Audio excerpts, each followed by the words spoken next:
থেকে শুনছেন, আপনারা জানি আপনারা দূর থেকে শুনছেন। প্রিয় গোপালগঞ্জবাসী, আমরা আজকে গোপালগঞ্জে এসেছিলাম দেশ গড়তে জুলাই পদযাত্রা কর্মসূচি নিয়ে।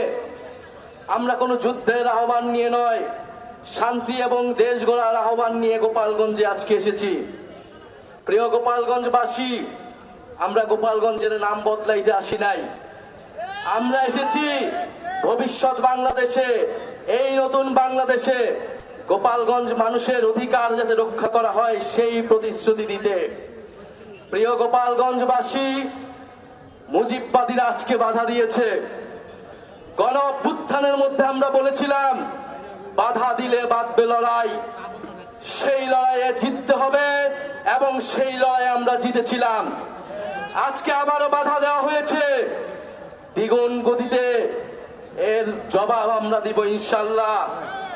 প্রিয় গোপালগঞ্জবাসী, আপনারা যারা এই গণ অভ্যুত্থানের পক্ষে রয়েছেন, নতুন বাংলাদেশের পক্ষে রয়েছেন, আপনাদেরকে দায়িত্ব নিতে হবে এই গোপালগঞ্জ যেন মুজিববাদীদের আশ্রয় কেন্দ্র হয়ে উঠতে না পারে।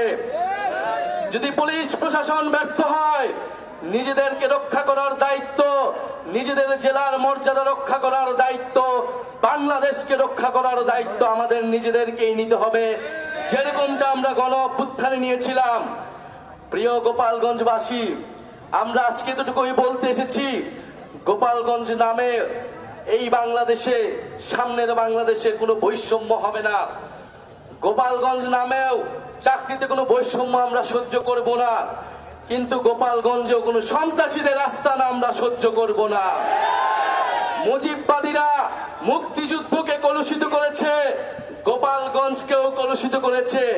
সেই গোপালগঞ্জকে আমরা আবার পুনরুদ্ধার করব, আবার সমুন্নত করব।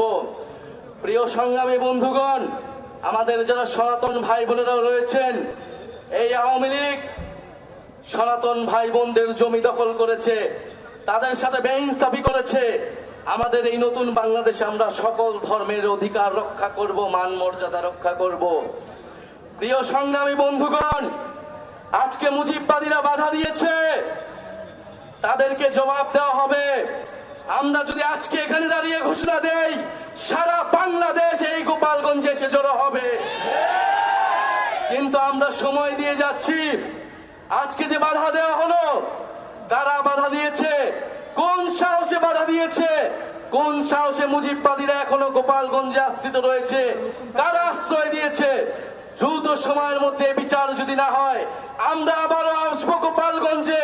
আমরা নিজ হাতে দায়িত্ব নিয়ে গোপালগঞ্জকে মুজিববাদীদের থেকে মুক্ত করব ইনশাআল্লাহ। প্রিয় সংগ্রামী বন্ধুগণ, জাতীয় নাগরিক পার্টি আপনাদের সাথে থাকবে। বাধা বিপত্তি যা কিছু আসুক, আমরা আজকে শেষে এখানে দাঁড়িয়েছি, আমরা আবারও আসবো। জাতীয় নাগরিক পার্টি আপনাদের সাথে থাকবে।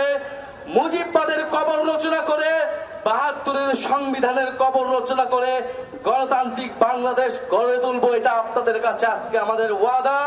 আজকের এই দিনে আবু সাইদ শহীদ হয়েছিলেন, আমাদের ওয়াসিম শহীদ হয়েছিলেন, আমাদের ৬ জন শহীদ হয়েছিলেন। সেই শহীদের রক্ত